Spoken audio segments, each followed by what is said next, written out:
الحمد لله نحمده ونستعينه ونستغفره ونؤمن به ونتوكل عليه ونعوذ بالله من شرور أنفسنا ومن سيئات أعمالنا من يهده الله فلا مضل له ومن يضلله فلا هادي له ونشهد أن لا إله إلا الله وحده لا شريك له ونشهد أن سيدنا ومولانا محمدا عبده ورسوله أما بعد فأعوذ بالله من الشيطان الرجيم بسم الله الرحمن الرحيم يا أيها الذين آمنوا لا تبطلوا صدقاتكم بالمن والأذى كالذي ينفق ماله رئاء الناس وقال النبي صلى الله عليه وسلم يا عبد الله لا تكن مثل فلان كان يقوم الليل فترك قيام الليل صدق الله العظيم وصدق رسوله النبي الكريم. معزز سامعین اکرام، ابھی اب حضرات کے سامنے کلام مجید کی عظیم الشان آیت کریمہ تلاوت کی گئی ہے، جس کے اندر اللہ رب العزت نے ایمان والوں کو متنبہ کیا کہ ایمان والے اعمال بہت کرتے ہیں اور بہت نیکیاں کمانے کی کوشش میں لگے رہتے ہیں، لیکن نیکیاں کمانے کے بعد اور اعمال کرنے کے بعد ان کی حفاظت کرنا یہ بھی ہماری اپنی ذمہ داری ہے۔ یہ نہیں کہ ہم نے نیکی کا بیج بو دیا، اب جو ہے ہم اس کی طرف پلٹ کر نہیں دیکھتے، یا وہ ضائع ہو رہا ہے یا کوئی اس کو ضائع کر رہا ہے، ہم اس کی طرف جو ہے توجہ نہیں دیتے۔ قرآن مجید میں اللہ رب العزت ارشاد فرماتے ہیں یا ایھا الذین آمنوا، اے وہ لوگ جو ایمان لائے، لا تبطلوا صدقاتکم بالمن والاذی، کہ اپنے صدقات کو اور اپنے نیکیوں کو ضائع مت کرو، برباد مت کرو۔ کیسے؟ بالمن والاذی، احسان جتلا کر یا تکلیف دے کر۔ تم نے کسی پر احسان کیا ہے، پھر کبھی تم نے احسان جتلا دیا، اور کی ہوئی نیکی پوری ضائع ہو گئی، یا تم نے اس کو کوئی ایسی تکلیف پہنچا دی، یعنی اس کو حقیر سمجھا اور اس کو جو ہے تو جھڑکا دیا اور اس کی جو ہے تو توہین کر دی، اس کی دل آزاری کر دی، ذہنی یا جسمانی اس کو کوئی تکلیف دی، جو آپ نے اس پر احسان کیا تھا، جو نیکی آپ کو ملی تھی، وہ ساری جو ہے تو ضائع ہو گئی۔ تو قرآن کہتا ہے لا تبطلوا صدقاتکم بالمن والاذی کالذی ينفق مالہ رئاء الناس، اس شخص کی طرح جو اپنے مال کو لوگوں کو دکھاوے کے لیے خرچ کرتا ہے۔ جس شخص کی نیت یہ ہو کہ میں جو مال نیکی کی راہ میں خرچ کر رہا ہوں بس لوگوں میں میری واہ واہ ہو جائے، لوگوں میں میری شہرت ہو جائے، تو جیسے اس کو رتی برابر ثواب نہیں ملا، اس شخص کو ثواب تو ملا تھا لیکن اس نے احسان جتلا کر یا تکلیف دے کر اس ثواب کو بالکل برباد کر دیا، جیسے اس کے پاس ابھی کچھ بھی نہیں رہا، ریاکاری سے عمل کرنے والے کے پاس کچھ نہیں رہا، ایسے ہی احسان کر کر احسان جتلانے کے بعد اس کے پاس بھی جو تو کچھ نہیں رہا۔ پھر اللہ تعالیٰ نے آگے مثال دی فَمَثَلُهُ كَمَثَلِ صَفْوَانٍ عَلَيْهِ تُرَابٌ، اس شخص کی مثال ایسی ہے گویا ایک چکنی چٹان کے اوپر مٹی پڑی ہوئی ہے۔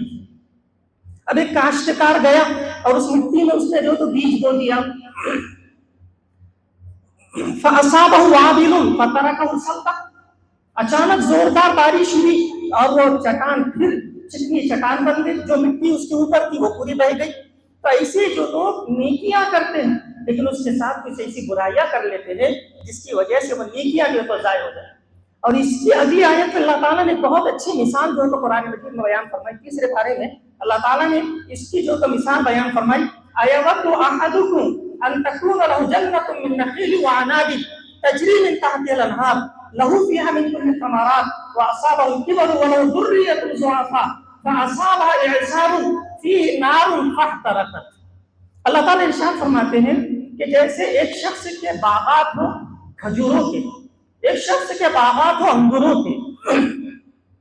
ان تکون جنت من نخیل وعناب، کھجور کی اس کے باغات ہے، جنت کی اس کے، اور جو ہے انگور کے جو اس کے باغات ہے، اچانک اس کے باغ کے اندر اچھا باغ پھل پھلا رہا تھا اور جو ہے سرسبز و شاداب تھا، فاصابہ، اللہ آگے ارشاد فرماتے ہیں فاصابہ الکبر وذریۃ فاصابہ اعصار فیہ نار، اچانک ایک آگ کا بگولا آیا، فاحترقت، اس نے پوری کھیتی کو اور پورے باغات کو جو ہے اس نے جو ہے ختم کر دیا اور بھسم کر دیا اور جلا کر جو ہے ملیمیٹ کر دیا۔ فرمایا اسی طرح ایک شخص نیکیاں کرتا ہے، اس کی نیکیاں سرسبز و شاداب ہوتی ہے، پھلتی پھولتی ہے، اور بالکل اب اس کے کھانے کو تھے اور اس سے وہ فائدہ اٹھانے والا تھا، اچانک ایسی برائی کر بیٹھتا ہے، اچانک کوئی ایسی جو ہے وہ جو ہے حماقت کر بیٹھتا ہے جس کی وجہ سے اس کی پوری نیکیاں جو تو برباد ہو جاتی ہیں۔ تو ایمان والوں کو تعلیم جو ہے قرآن میں اللہ تعالیٰ آگے ارشاد فرماتے ہیں، اللہ اسی مثالیں واضح طور پر تمہارے سامنے بیان کرتا ہے کہ تم نے جو نیکی کی ہے اس کی حفاظت کرو، اس کو برباد مت کرو اپنے ہاتھوں۔ تو نیکیاں برباد ہوتی ہے گناہ کرنے کی وجہ سے۔ ہم نے رمضان میں بڑے بڑے جو تو نیکیاں کی ہیں اور اللہ کو راضی کرنے کے لیے بڑے جو تو نیکی کے ہم نے کام اور اعمال ہم نے کیے ہیں، لیکن اب اس نیکیوں کی حفاظت کرنا، اس کی نگرانی کرنا اور اس کو جو ہے پروان چڑھانا، یہ بھی ہماری ذمہ داری ہے۔ ہمیں قدم قدم پر دیکھنا ہوگا شیطان کن راہوں سے آ کر کے وہ ہماری اس کھیتی کو کہیں برباد تو نہیں کر رہا ہے۔ اللہ تعالیٰ ارشاد فرماتے ہیں کہ اچانک ایک آگ کا بگولا آیا، ایک بڑا آگ کا بگولا آیا، فاحترقت، اس نے پوری کھیتی کو بھسم کر دیا، پوری کھیتی کو جلا کر اس نے جو تو راکھ کر دیا۔ تو لہٰذا ہم نے جو نیکیاں کی ہیں ان نیکیوں کی حفاظت کرے۔ تو نیکیاں برباد ہوتی ہیں احسان جتلانے کی وجہ سے، نیکیاں برباد ہوتی ہیں جس پر احسان کیا اس کو تکلیف دینے کی وجہ سے۔ اسی لیے نبی کریم صلی اللہ علیہ وسلم نے صحابہ سے پوچھا تھا کہ من المسکین، بتاؤ مسکین کون شخص ہے؟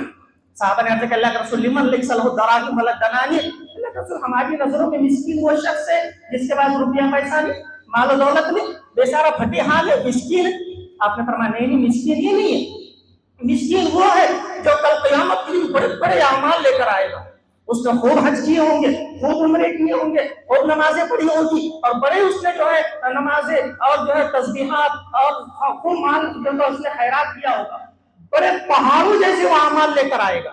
لیکن اس کے ساتھ قد شتم ھذا واکل مال ھذا، اس نے کسی کو گالی دی ہوگی، کسی کو تکلیف پہنچائی ہوگی، کسی کا مال ناجائز طریقے سے کھا گیا ہوگا۔ اب کیا ہوگا؟ اس کی نیکیاں لے کر ان حق والوں کو جو دی جائے گی، یہاں تک کہ اس کی پوری نیکیاں ختم ہو جائے گی، لیکن حق والوں کے حق ابھی باقی ہوں گے۔ پھر فرمایا کہ ان کے گناہ لے کر اس کے سر پر جو تو ڈال دیے جائیں گے اور حکم ہوگا کہ اس کو منہ کے بل گھسیٹ کر جہنم میں پھینک دو۔ فرمایا اصل میں مسکین، پھٹے حال، کنگال یہ شخص ہے، آیا تھا پہاڑوں جیسے اعمال لے کر، لیکن اب جہنم میں جا رہا ہے اس حالت میں کہ اس کے پاس کچھ بھی نہیں، خود گناہوں کا بوجھ جو اس کے اوپر۔ تو معلوم یہ ہوا نیکیاں کمانا کمال نہیں ہے، نیکیوں کی حفاظت کرنا اور ان نیکیوں کو اللہ کے دربار تک جو لے کر جانا یہ بڑے جو تو کمال کی چیز ہے۔ تو نیکیاں برباد ہوئی ہے احسان جتلانے کی وجہ سے۔ اسی لیے نبی کریم صلی اللہ علیہ وسلم نے ارشاد فرمایا ثلاثۃ لا یکلمهم اللہ یوم القیامۃ ولا ینظر الیہم ولا یزکیہم ولہم عذاب علیم۔ تین قسم کے لوگ ایسے ہیں اللہ تعالیٰ کل قیامت کے دن ان پر نظر رحمت نہیں فرمائے گی،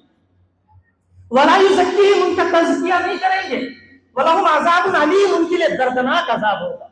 صحابہ نے کہا خوابو وخسروا من ہم یا رسول اللہ، اللہ کے رسول یہ تو بڑے حالات ہو گئے، بڑے نقصان اور بڑے لاس اور بڑے گھاٹے میں رہے، من ہم یا رسول اللہ، اللہ کے رسول وہ تین لوگ کون ہیں؟ آپ نے ارشاد فرمایا المنان الذی لا یعطی شیئا الا منہ،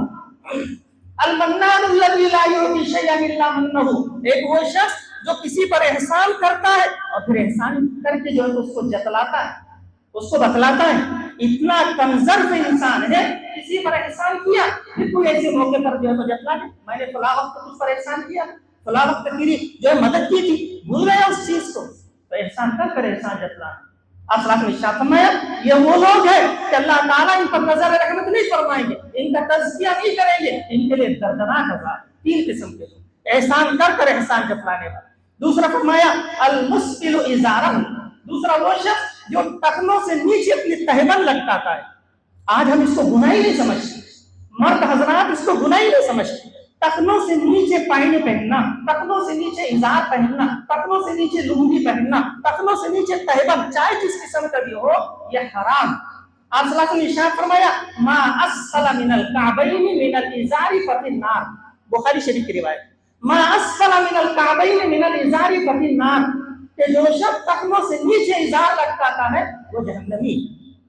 لہٰذا یہ کبیرہ گناہ، اس سے بچنا چاہیے، لیکن آج یہ وبا عام ہو چکی، کوئی اس کو برائی نہیں سمجھتا۔ تو یہ وہ ہے کل قیامت میں اللہ اس پر نظر رحمت میں فرمائیں گے، اس کے لیے دردناک عذاب۔ تیسرے ارشاد فرمایا المنفق صلعته بحلف الحلف الكاذب، تیسرا وہ شخص جو جھوٹی قسمیں کھا کر اپنے سامان کو بیچتا ہے، بازار میں کھڑا ہے جھوٹی قسمیں کھا کر اپنے مال کو اور اپنے سامان کو جو تو فروخت کر رہا ہے، اس کو بیچ رہا ہے۔ یہ تین قسم کے لوگ جو ہیں اس میں سب سے پہلا فرمایا کہ وہ شخص جو احسان کر کے احسان جتلاتا ہے۔ تو بہرحال نیکیوں کو برباد کرنے والی بہت سی چیزیں جن کی طرف ہماری توجہ نہیں جاتی اور ہمارا ذہن اس طرف نہیں جاتا، ہم سمجھتے ہم نے بہت نیکیاں کمائی ہیں، لیکن وہ پوری جس طرح کوئی شخص پینسل سے جو تو لکھتا ہے بڑا صفحہ بھر کر کے، لیکن ایک ربر آ کر کے اس کے اوپر جب پھیر دیا جاتا ہے وہ پورا کیا کرایا اور پورا جو ہے اس نے جتنا لکھا تھا محنت سے پورا جو ہے تو ضائع ہو جاتا ہے، کوئی اس کو پڑھ نہیں سکتا، کوئی اس کو سمجھ نہیں سکتا۔ ایسے ہی ہم نے نیکیاں کی ہے، ان نیکیوں کے ساتھ ہم نے تو جو ہے ایسے کچھ گناہ کیے جس کی وجہ سے وہ نیکیاں پورے حد کو پوری برباد ہوئی۔ جیسے قرآن مجید نے ارشاد فرمایا یا ایھا الذین آمنوا لا ترفعوا اصواتکم فوق صوت النبی ولا تجهروا له بالقول كجهر بعضکم لبعض ان تحبط اعمالکم وانتم لا تشعرون۔ اے ایمان والو اپنی آواز کو نبی کی آواز سے بلند مت کرو۔ نبی کی محفل میں تم بیٹھے ہو، حضور صلی اللہ علیہ وسلم کے مجلس میں تم بیٹھے ہو، اب اس مجلس کے ادب کا خیال رکھو۔ یہ نہیں کہ بے شعوری میں بے خیالی میں تمہاری آواز نبی کی آواز سے بلند ہو جائے، نبی کو تکلیف پہنچے۔ تو قرآن کہتا ہے ان تحبط اعمالکم وانتم لا تشعرون، تمہارے پورے اعمال حبط ہو جائیں گے، ضائع ہو جائیں گے، مٹ جائیں گے، برباد ہو جائیں گے۔ وانتم لا تشعرون، تم کو شعور بھی نہیں ہوگا، تم کو احساس بھی نہیں ہوگا، تم کو خیال بھی نہیں گزرے۔ تو بعض اعمال ایسے ہوتے ہیں، بعض حرکتیں ایسی ہوتی ہیں، بعض گناہ ایسے ہوتے ہیں جس کی وجہ سے سارے اعمال جو انسان کے برباد ہو جاتے ہیں، انسان کو پتہ بھی نہیں چلتا۔ اس لیے ہم نے جو اعمال کیے اس کی حفاظت کرنا، اس کی نگرانی کرنا، یہ جو ہے ہماری ذمہ داری ہے۔ اسی جو ہے ادب کا لحاظ رکھتے ہوئے علماء نے لکھا ہے اور جو ہے بڑے بڑے جو ہے مفسرین نے جو لکھا ہے کہ علماء کی مجلس میں علماء کی توہین کرنا اور ائمہ کی توہین کرنا اور قرآن کے خدمت گزاروں کی توہین کرنا، ان کی آواز سے اپنی آواز کو بلند کرنا، ان کی بے احترامی اور ان کی جو ہے بے عزتی کرنا، اس کی وجہ سے انسان کے پچھلے سارے اعمال حبط ہو جاتے ہیں۔ جیسے نبی کی مجلس میں نبی کی آواز سے اونچی آواز کرنے کی وجہ سے پورے اعمال حبط اور ضائع اور برباد ہو جاتے ہیں، ایسی علماء کی توہین اور قرآن کے خدمت گزاروں کی توہین اور ان کی بے احترامی کرنے کی وجہ سے انسان کے جو ہے اعمال صالحہ ضائع ہو جاتے ہیں اور اس کو احساس بھی نہیں ہوتا، اس کو شعور بھی نہیں رہتا، اس کو خیال بھی نہیں آتا۔ تو بہرحال ایک ایمان والا کوشش کرتا رہتا ہے کہ مجھے جو تو نیکیاں ملے اور یہ نیکیاں کل قیامت میں میرے کام آئیں، لیکن نیکیاں کب کام دے گی جب ان نیکیوں کی ہم حفاظت کریں۔ اور جس طرح ایک کاشتکار وہ بیج بوتا ہے اور بیج بو کر اس کو چھوڑ نہیں دیتا بلکہ دن رات اس کی نگرانی کرتا ہے، اس کو جو ہے کیڑے مکوڑوں سے بچاتا ہے، اس کو جو ہے پرندوں اور چرندوں سے بچاتا ہے، اس کو جو ہے ہواؤں سے اور طوفانوں سے جو اس کو بچاتا ہے، اور دن رات اس کی نگرانی اور اس کی حفاظت میں جو تو لگا رہتا ہے، تب کہیں جا کر وہ ایک سرسبز اور جو ہے ایک لہلاتا ہوا جو تو باغ بن جاتا ہے اور اس کو جو تو فائدہ پہنچاتا ہے۔ ایسی ہم نے کوئی نیکی کی، اس نیکی کو کر کر ہم چھوڑ نہ دیں بلکہ اس کی نگرانی کرتے رہیں، ایسے اعمال اور ایسی حرکتیں اور ایسے گناہ نہ کریں جس کی وجہ سے وہ نیکی ہماری ضائع ہو جائے۔ دوسرے جو ہے ہمیں اس بات کی تعلیم ہے کہ ہم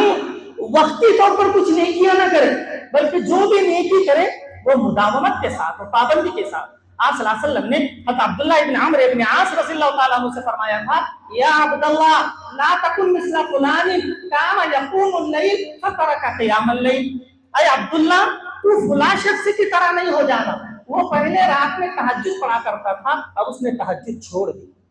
پہلے تہجد کا اہتمام کیا کرتا۔ یعنی انسان نے حالانکہ تہجد نفل ہے، نہیں پڑھے گا تو کوئی گناہ نہیں ہوگا، لیکن جو بھی نیکی ہم نے شروع کی ہے اس نیکی کو باقی رکھنا، اس کو جاری رکھنا، یہ بڑے کمال کی چیز۔ یہ نہیں کہ وقتی طور پر جذبات میں آ کر خوب ہم نے جو تو نیکیاں کری اس کے بعد تھک کر کے بیٹھ گئے، یہ ایمان والے کا جو تو کمال نہیں ہے۔ اسی لیے حضرت عائشہ رضی اللہ تعالیٰ عنہ کی روایت ہے جو بخاری میں بھی اور مسلم شریف میں بھی ہے، حضرت عائشہ رضی اللہ تعالیٰ عنہ فرمایا کرتی تھی کان احب الدین الیہ ما دوام علیہ صاحبہ، نبی کریم صلی اللہ علیہ وسلم کو سب سے زیادہ پسندیدہ وہ عمل تھا کہ جس کا جو عمل کرنے والا اس عمل کو ہمیشہ کرتا ہو،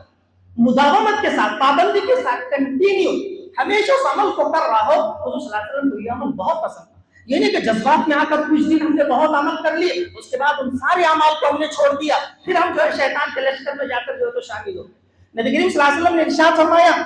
علیکم بقیام اللیل، رمضان میں ہم نے بڑی تہجدیں پڑھی، لیکن اب ہم بالکل فجر کا بھی جو ہے تو اہتمام جو ہے ہم سے نہیں ہو پا رہا ہے، بس ایک صف اور 5-7 لوگ جو ہے تو کھڑے ہوئے ہیں، ساری مسجد جو ہے تو فجر میں جو ہے تو خالی ہے۔